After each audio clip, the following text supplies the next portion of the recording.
80 years after the founding, we must recommit to the Charter, to our common security, to the belief that nations can choose dialogue over destruction. We begin in Africa, our shared cradle of resilience and hope, where democracy is weakening, where fractures across borders from Sudan to the Sahel to the Great Lakes strain our regional architecture. Yet, across Africa, communities stand up to extreme violence. Regional bodies mediate transitions, and women's groups negotiate truces when the state is distant and humanity is near. We have learned hard lessons. Prevention costs less than reconstruction. Reconciliation is a process, not an event. Peace agreements require institutions and citizens to be real. When guns fall silent, skills training, jobs, justice, and dignity must follow swiftly. Liberia's story illustrates UN-led progress and success.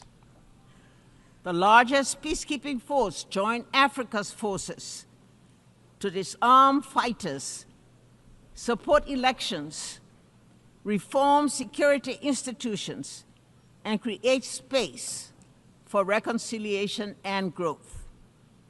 India's all-female formed police unit strengthened protection and public trust. The mission ended with Liberia standing on its own feet, out of war, into a fragile peace with accountability, inclusive dialogue, and economic opportunity for young people.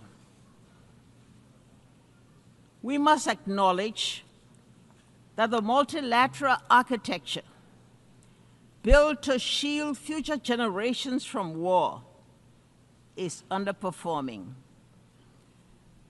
That global leadership lacks a unified effort to respond to a technological-enabled world. Commemoration without candor is unaffordable. The world asks whether this House will protect civilians and uphold international humanitarian law. These are not words of despair. They are summons to repair. Our answer must go beyond words. It must translate into actions felt by a family in a tent, a nurse in a clinic, a child in school. A call for change, a renewed vision of collective security, and a broader approach to the triple planetary crisis and worsening inequality. The call for the new design of a new vision, better together, must ensure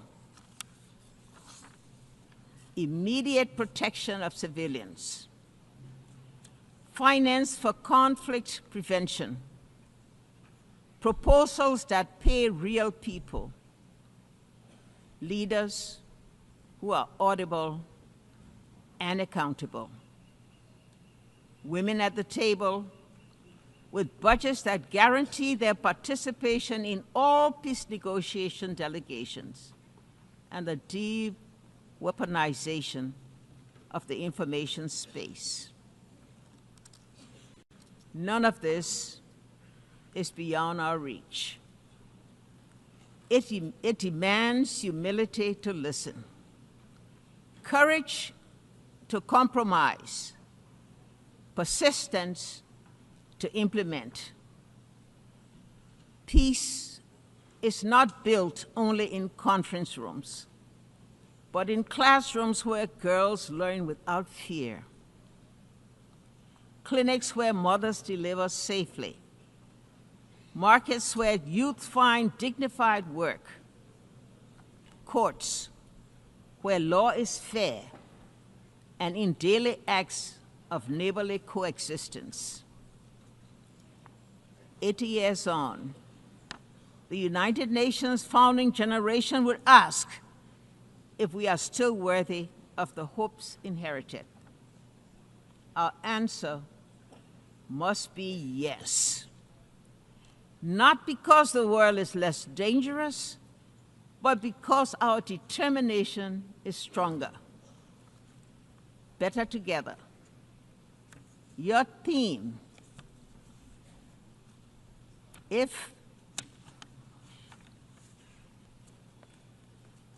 better together, your theme, it must be a strategy. Regional bodies and the UN working together. Civil society and governments co-designing solutions. Women and men sharing power equally.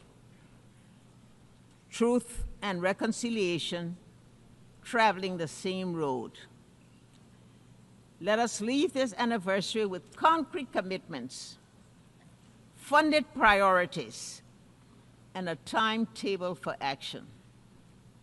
Show those in shelters, standing in the bread lines, and awaiting news of loved ones that the United Nations, as it celebrates its 80th year, remains a place of peace, a place of refuge, a place of unity, and a place of hope. I thank you.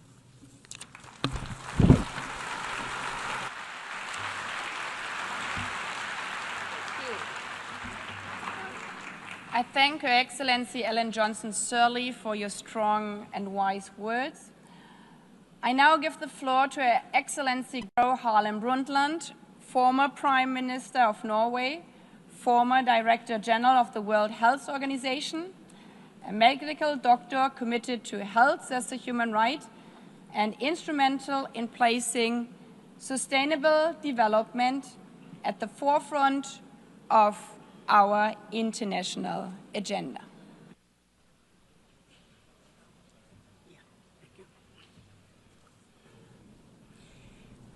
Madam President, Secretary General, Excellencies, ladies and gentlemen, it is a great honor for me to address you marking the 80th anniversary of the United Nations. I was born at the cusp of the World War II. My parents were both active in the resistance against the Nazi occupation of Norway, and we had to flee the country. Some of my earliest memories are from Sweden, where my parents worked for Norwegian refugees. And I grew up in a Europe where the ravages of war were still clearly visible, where millions carried terrible scars on their bodies and their souls. It is against this background that the UN was founded, not as a symbol, but as a solemn promise. A promise to equip humanity with legal and diplomatic tools to prevent wars of conquest and domination. A promise to enshrine universal human rights as a bulwark against totalitarianism, racism, and oppression. A promise to foster peace, development, and dignity for all people. So, Madam President, let me highlight two areas where the UN has made an undeniable difference that also are part of particular importance to me personally. First, sustainability. When Secretary General Javier Pérez de Cuéllar asked me to chair the World Commission on Environment and Development, I accepted with great humility. And I am very proud of the report we produced, Our Common Future. It helped cement the concept of sustainable development in our collective consciousness. Thanks to UN-led efforts, we started charting a path towards economic development that does not destroy the basis of life for future generations, our climate and our natural environment. But we are today exceeding the planet's boundaries and approaching tipping points where there is no way back. Over 80% of the targets under the Sustainable Development Goals are today off track. Second, President, gender equality. During the UN's International Year Women's Year in 1975, I had just entered government for the first time. Many of my male colleagues hardly knew how to deal with me. In 1979 came the UN Convention on the Elimination of All Forms of Discrimination against Women. In 1981, I became Prime Minister for the first time. In 1995, 30 years ago this month, I delivered my address at the 4th World Conference on Women in Beijing. I spoke of the moral and economic imperative to end gender apartheid. I believed too optimistically that we would have come further by now. I did not foresee the intensity of the pushback that would come. Even today, there are countries where not a single woman sits in the highest decision-making bodies, including among the P5. But despite such adversity, the UN has methodically worked to strengthen the position of women through education, through microfinance, through work for sexual and reproductive rights and health, and through intense and effective advocacy work. With resolve and determination, we will get there in the end. So, Madam President, I have lived longer than most of you. I have witnessed the tangible differences the UN makes through economic upturns and downturns, political ebbs and flows. I have no patience for those who dismiss the UN as outdated. We are going through a time of great geopolitical shifts and impressive, but also frightening, technological development. The UN as our common hub for getting the facts on the table, debating and deciding on solutions, and acting is more important than ever. We owe that not just to ourselves, but to the generations to come. Thank you.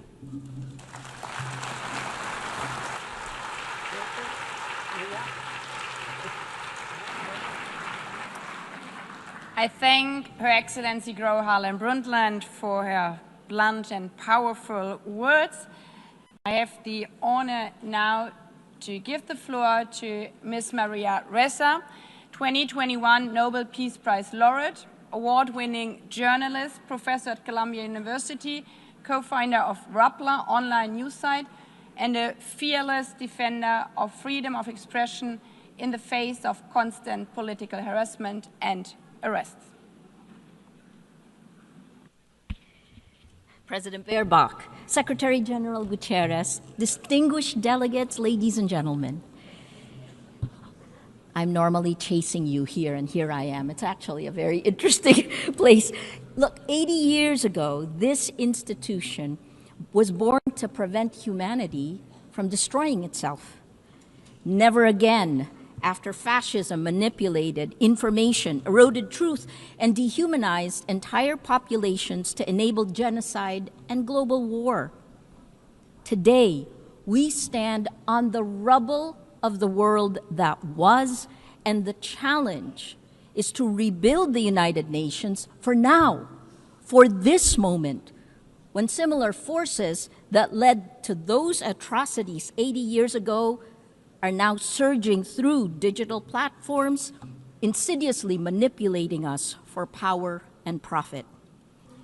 The biggest battle we face today is impunity, and it leads to our dehumanization in both the physical world, where wars rage from Ukraine to Gaza, and in the virtual world, where our minds and emotions are manipulated by surveillance capitalism for profit.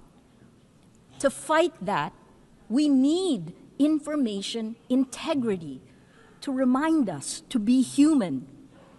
I became a journalist because information is power. But news groups lost our gatekeeping powers when an atom bomb exploded in our information ecosystem, a technological one that's silently destroying the very foundations the UN was built to protect. This is the deadliest period for journalists in recorded history. More than 240 journalists killed in Gaza alone. More than died in World War I, World War II, Vietnam, and the former Yugoslavia combined. This is unprecedented. They're targeted, and there must be accountability. We're living through an information Armageddon, where lies spread 6 times faster than facts on social media. That's a 2018 MIT study. It is so much worse today with generative AI. And the 3 sentences I've said over and over since 2016, without facts, you can't have truth. Without truth, you can't have trust. Without these 3, we don't have a shared reality. We can't begin to solve any problems, let alone the existential ones you heard from the speakers before me. We cannot have journalism, we cannot have electoral integrity, we cannot have democracy. This is manipulation of human behavior at the cellular levels of our countries. Algorithms reward outrage over empathy, spreading fear, anger, and hate, pumping us full of toxic sludge. Regulating technology isn't a free speech issue, it's about public safety. Because as has been proven time and time again, online violence is real-world violence. As a Filipino, I'm proud that my country was a charter member of the United Nations, one of only 3 Asian founding nations. Our commitment to multilateralism and peace runs deep. But that legacy was tested under the Duterte administration. Among the actions it took, it filed 11 criminal charges against me in a little over a year. Until today, I still need Supreme Court approval to be here. But I'm here.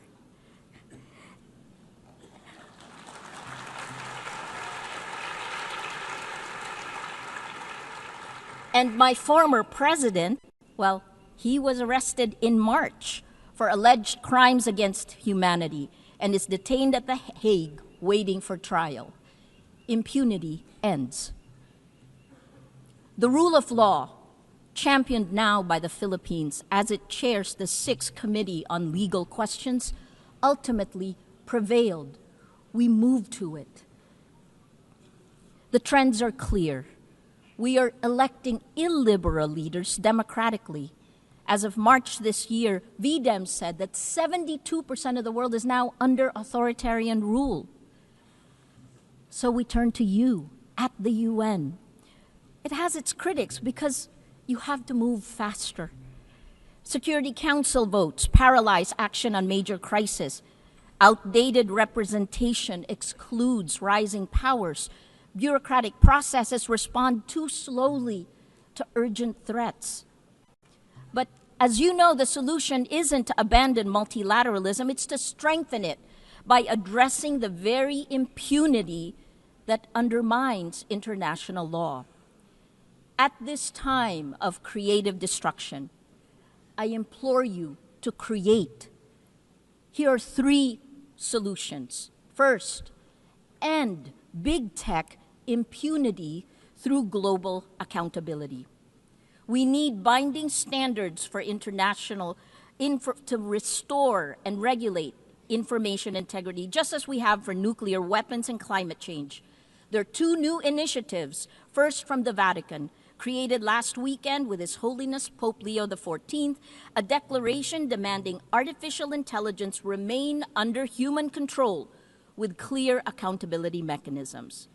The second one will be launched later today, a global call for AI red lines, which more than 200 of us have signed. We urge your governments to establish clear international boundaries to prevent universally unacceptable risks for AI, at the very least define what AI should never be allowed to do. Second, build alternative infrastructures for trust. It isn't just big tech that failed to protect the public in the virtual world. It's also you, the governments. At Rappler, we built a chat app using open source protocols. Countries that care about data privacy, France, Germany, all their government websites are on the Matrix protocol. It allows real people to talk to real people without manipulation. The vision is a global federation of trusted news organizations, because this is how journalism will survive and how we begin to build infrastructures of trust. Finally, the third one, create. Create, that's our word today. Invest in comprehensive solutions. Let your imagination run. 3 examples that's happening now. More than 3/4 of UN members now recognize Palestinian statehood, showing that international law can advance despite impunity.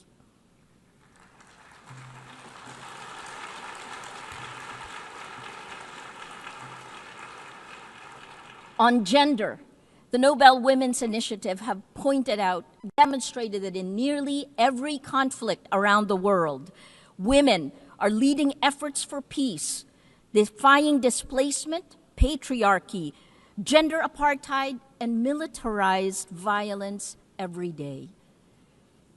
And finally, on Wednesday, Demokrasya Siyempre, 20 nations will pledge to strengthen democratic institutions and fight for information integrity.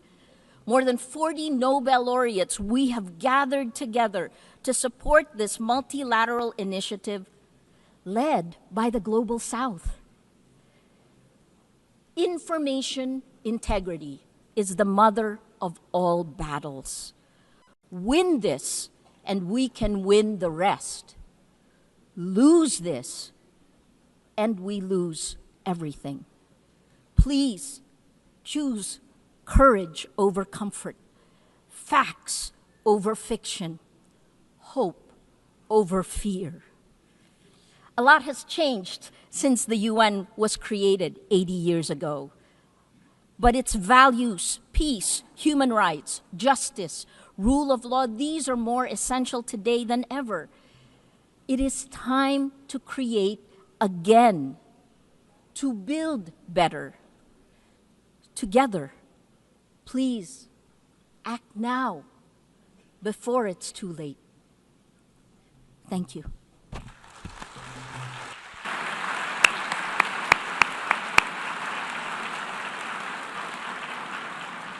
I thank Maria Ressa also for her very powerful words. I now invite Ms. Mariam Burka, United Nations Global Advocate for Peace and youth leader, whose work bridges art, activism, championing women's rights, youth empowerment, and peace building, to recite a poem.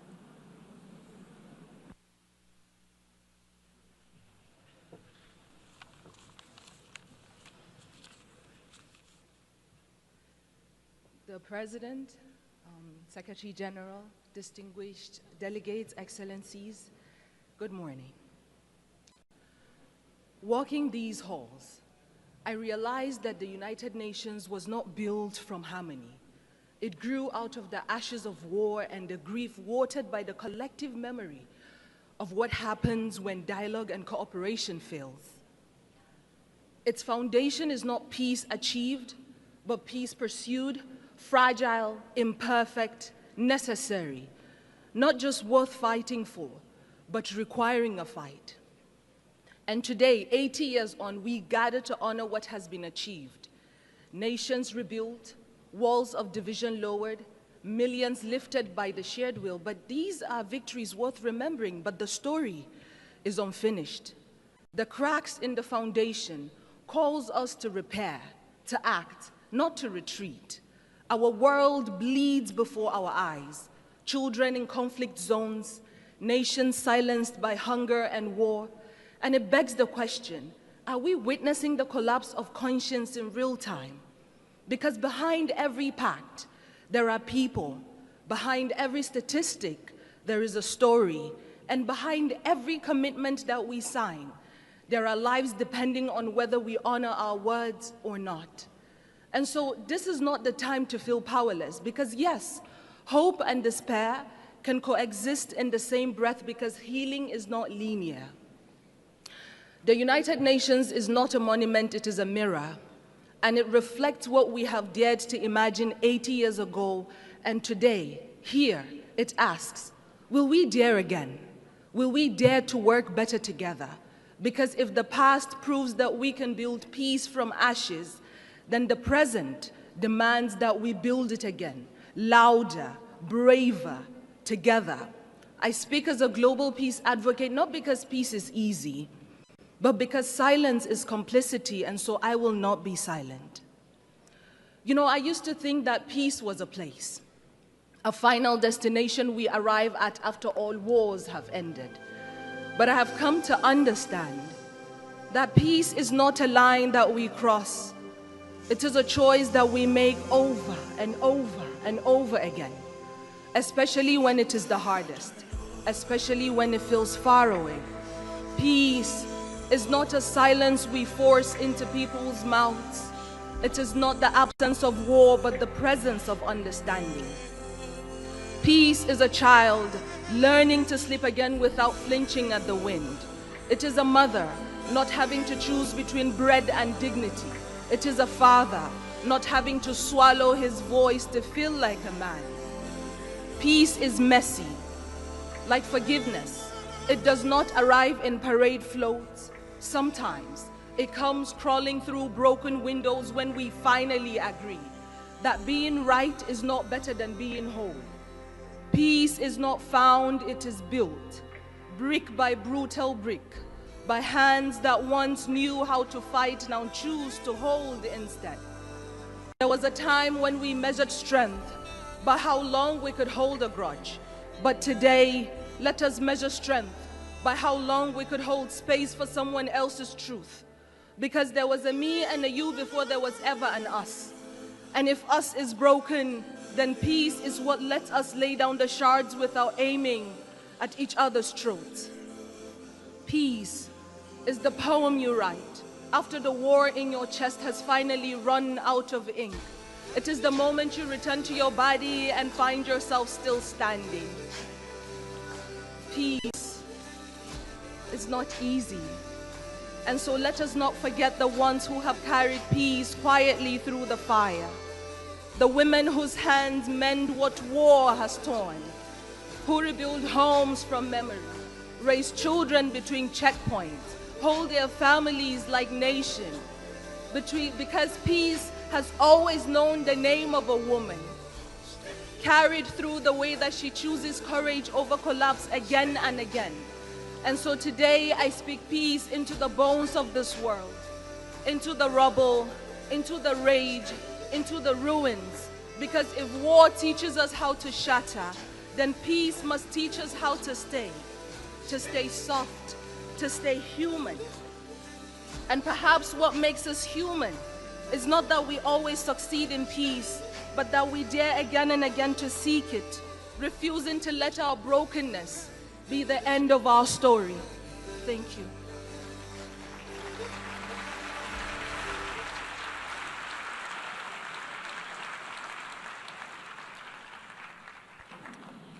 I thank Ms. Burkhan, and as we conclude and after listening to this beautiful poem, let me emphasize again, peace is only a word and better together is only a slogan until we embrace it.